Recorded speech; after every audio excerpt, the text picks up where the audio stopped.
I don't know what that noise was. Doesn't the PlayStation have a lot of great first-party exclusives? I think it does. Actually, right now is the best time to do this, because with Ghost of Tsushima just releasing, we're at the end of this console generation. So, rather than me try and do a video like that last one, with just, games I can't live without, how about I just do the exclusives and go through my top 10 favorites for this entire system? Since we are at the end of this generation of systems, and Ghost of Tsushima being probably the last big first-party release, I'm pretty safe to just make that video now. I'm really excited to do it, because while I have talked about a lot of the games I'm holding under my arm right now, there are a couple that I never got to talk about that I really love. This list, just my personal opinion and my preferences and my experiences with these games. Where they rank on my list doesn't invalidate how they may rank on your list. We all have different wants, needs, and experiences with video games. You can leave your list down below. Don't shame me for mine. Don't shame me. With all that said, how about we just get stuck into it? I'm excited. It's been a while since I've made a PlayStation video. It's good to be back. You know why Raycon thinks they're awesome?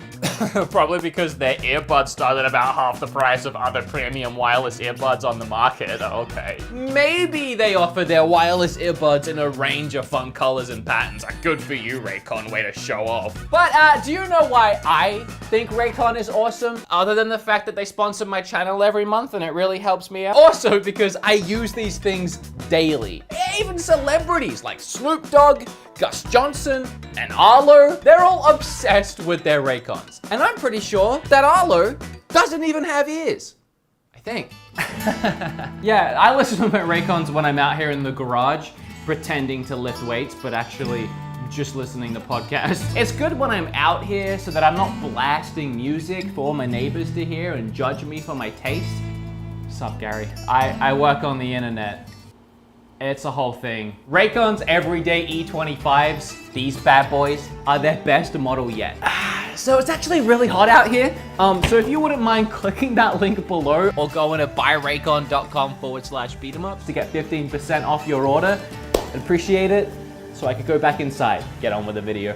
Alright, I'm technically cheating right off the bat. While I do have some special mentions near the end of this list, I didn't just want to throw Astrobot into a special mention, so instead, it's just my unofficial number 11. The PlayStation VR and I have had a lot of good times together. Just none of those experiences were good enough to crack the top 10. That said, this game is incredible. I have reviewed it once already on the channel and went through how much I absolutely adored it, but to summarize really quickly, this game feels like a Nintendo game in every sense. From just the at its core fun gameplay, to the cutesy visuals, and just the unique approach the developers took to designing each level. If you love all of those fantastic Nintendo platformers, and you also have that interest in VR, this is the perfect blend of both of those things. It is by far one of the best VR games I have ever played, and deserves to at least be talked about in this video. Death Stranding is my number 10 on this list. This might upset some people. I actually really enjoyed this game. It's not perfect, and it has a lot of flaws, and Chapter 3 is very slow, but there's also a lot I loved about this game. I enjoyed my experience playing Death Stranding so much that when I finally did finish the game, which took me hours and weeks after launch, I wrote up a whole script for a review, and I tweaked that script, and I kept going back to that script, and I just couldn't decide what I wanted to say, because everything I wrote felt like I was trying to justify why people didn't like the game, and it didn't really come together. So I never ended up making the video, even though I did write a script that in the end I was very proud of. What I really tried to tackle in the review that didn't end up happening is why the game is so slow paced. And I feel like if I summarize it, it's not gonna have the same meaning, but here we are. In the world they now live in, Sam Porter is a 1 in a million kind of guy. So when you're given that job to trudge from one side of the United States to the other, it's a dangerous, but also very boring job, which is why he didn't want to do it. And I believe that Kojima wanted you to feel in the first few chapters how boring his job was. and it worked. Yeah, it was very boring, and a lot of people couldn't even get through the first few chapters, and I don't blame anyone for that. But at about the 4th chapter, Sam finds himself getting tangled up in a storyline much bigger than he anticipated when he accepted the job. I just instantly got engrossed at that point. I went from almost giving up on the game to there being not a chance of me putting it down. The action, and especially the story, had me totally gripped and immersed in this world. It's very interesting to look at it retrospectively with the current climate we're dealing with now. In this world, everyone lives behind closed doors. You travel miles to get to these places, and no one even bothers to open their doors and come and meet you face to face. Everything is digital. The world runs on likes and working together as a community, but through the digital world. A lot of people criticize that as Kojima trying to make some weird statement about the way the world is heading, and here we are just months later, and this game couldn't be more relevant than it is now. By the end of this game and the final moments of storytelling, I was in tears, and not many mediums from movies, TV shows to video games have moved me to the point of tears. Oh, I was struggling to hold them back. Needless to say, I was invested, and I really enjoyed the game. I'd love to dive further into this game, but I don't know, maybe there's another chance somewhere down the line.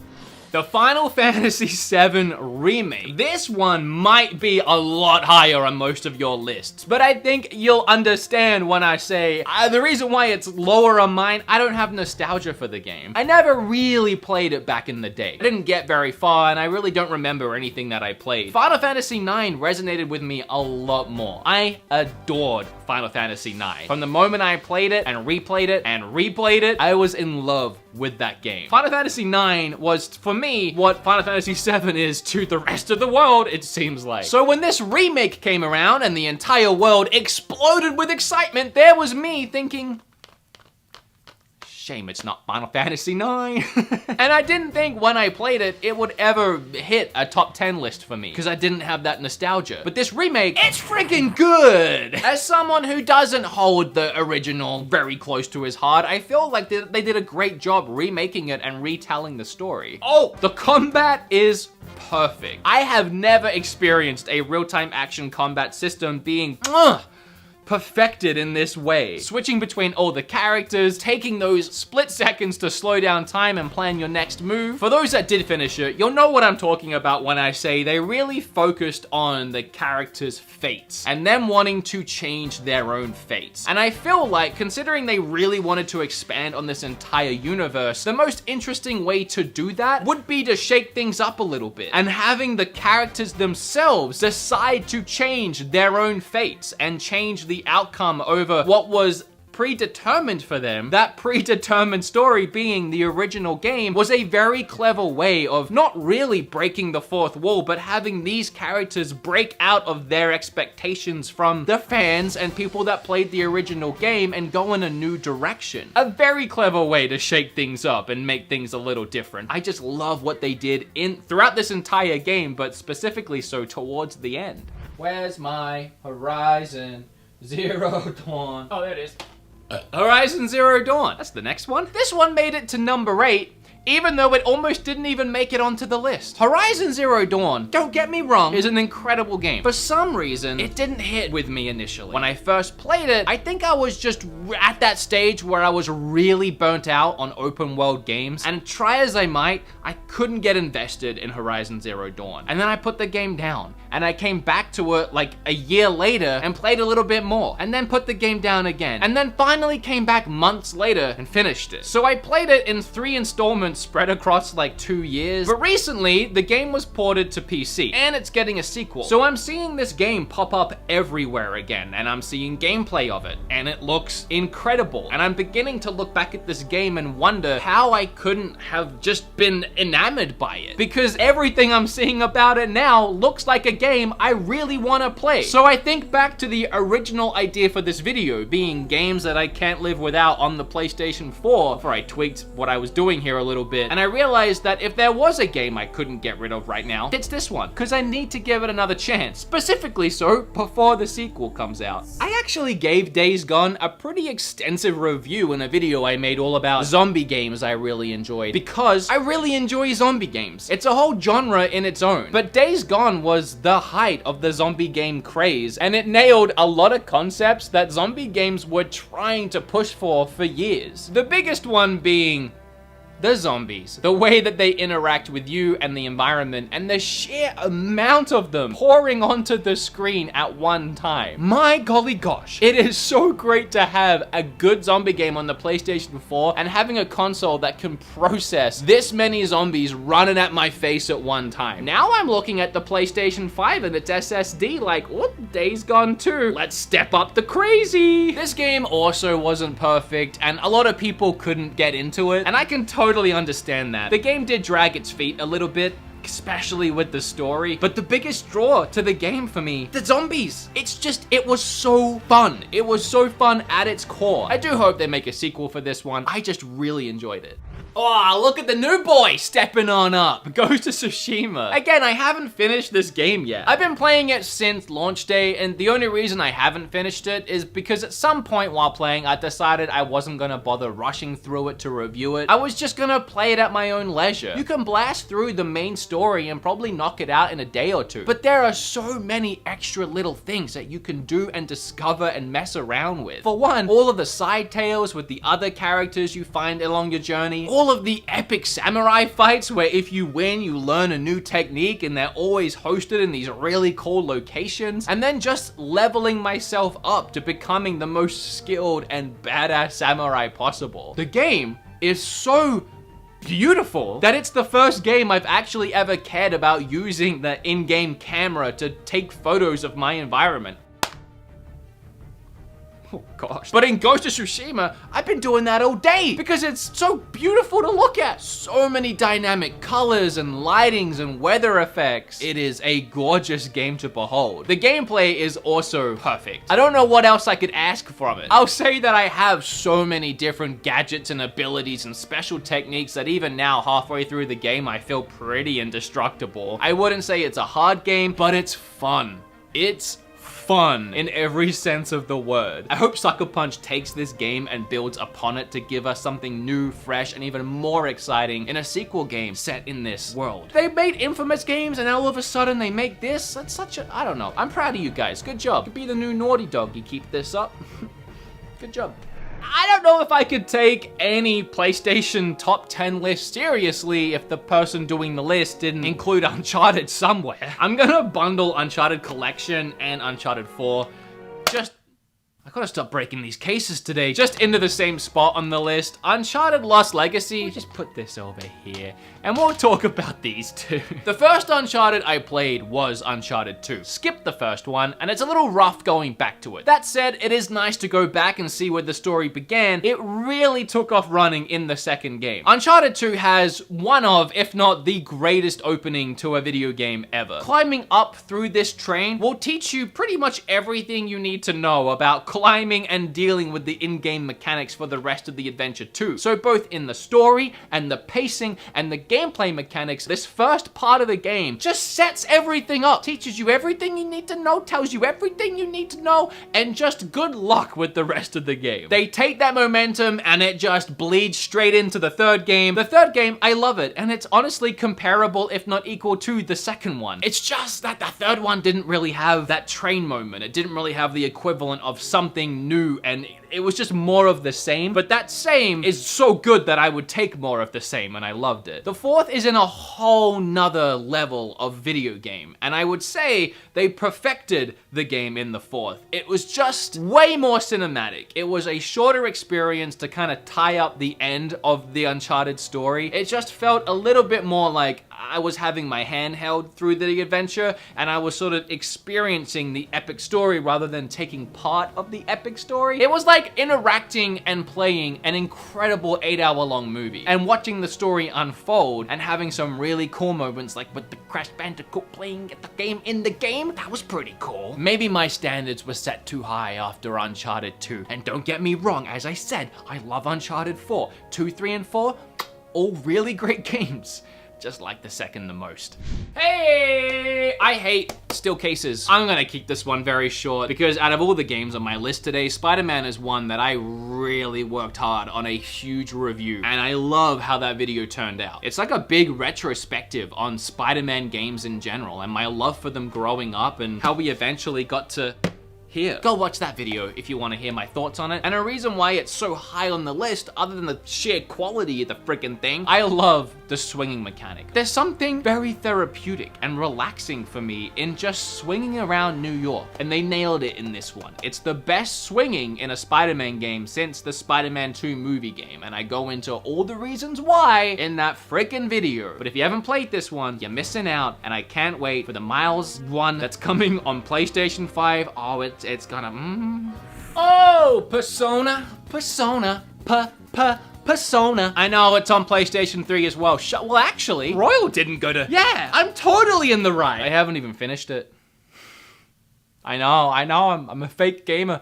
I'm a fake. I adore the Persona series. Persona 4 is by far my favorite JRPG of all time. Hands down, period, full stop. I sunk 50 hours into Persona 5 and I loved every minute of it. But it was at a time where Kim and I just began dating when this game came out, and I was flying a lot from Texas to back to Canada, back to Texas, back to Canada. And I actually, when I was flying back and forth, took my PlayStation 4 with me in my bag every time because I was trying to play this game. But it just kind of all became a bit much, and I just didn't have the time, and I forgot that I was playing the game, and then months went by, and I realized I had never finished it. And just when I thought, oh, it is time to get back into that game, they announced this. I can't tell you how insanely excited I am to play this game, but it's like 150 hours long. I don't have time. I should probably talk about the game itself. So in Persona games, you find yourself playing as a bunch of school kids who suddenly find themselves stumbling in this dark, surreal world where they have abilities and they can help shape the real world via this surreal world. And Persona 5 focuses on hearts and people's true characters, who people really are and how they really feel underneath their facade. And while I do love the story in these games, and I also adore the JRPG combat in these games, what really gets me is the real life sim management element to the games. You play on a day and night calendar cycle over the course of about a year, and each day it's up to you what you do, where you eat, who you talk to, what relationships you decide to build, and I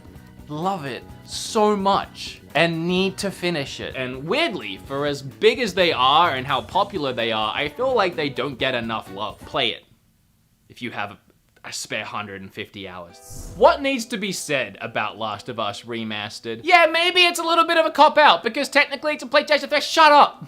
Don't care. The storytelling is incredible. The characters are so rich and their development throughout the game is just awe-inspiring. The visuals for the time were fantastic, and even now they hold up really well. But when it all comes down to it, it's that gameplay. The thing that really blew me away playing this game for the first time was how non-scripted everything felt. I don't have gameplay at this moment, so I don't know what my editor is going to do, because this is something that happened to me, I don't know, 7 years ago on my PlayStation 3. But I remember going into this one area full of enemies, and I was sneaking around, and I saw Ellie pick up a brick, and she was just holding onto it. But the enemies caught onto me being there, and they started to shoot at me. But then I ran out of bullets in my gun, and it started clicking. And the NPCs heard the sound of my gun clicking and started walking towards me because they knew I was out of ammo. And something about that moment 7 years ago blew my little mind. But what made it better was I charged at them to try and start beating them down fisticuff style, and right as one of them tried to come up behind me, Ellie threw that brick she was holding and caught him in the side of the face. Took down that guy, turned around, took down that guy. It felt like a moment that would be really hard to try and replicate or get gameplay of now that it happened 7 years ago. Even now, I can't think of many games that have given me that same experience. And yes, there was a sequel, and yes, it improved on the gameplay in many ways. But this gameplay to me was so ahead of its time that even those improvements now, like adding a dodge mechanic, doesn't really change or shake up that original core format too much because it doesn't need to. It's perfect the way it is. So yeah, it's a little smoother now in the sequel, looks a little flashier, but the same game is still there.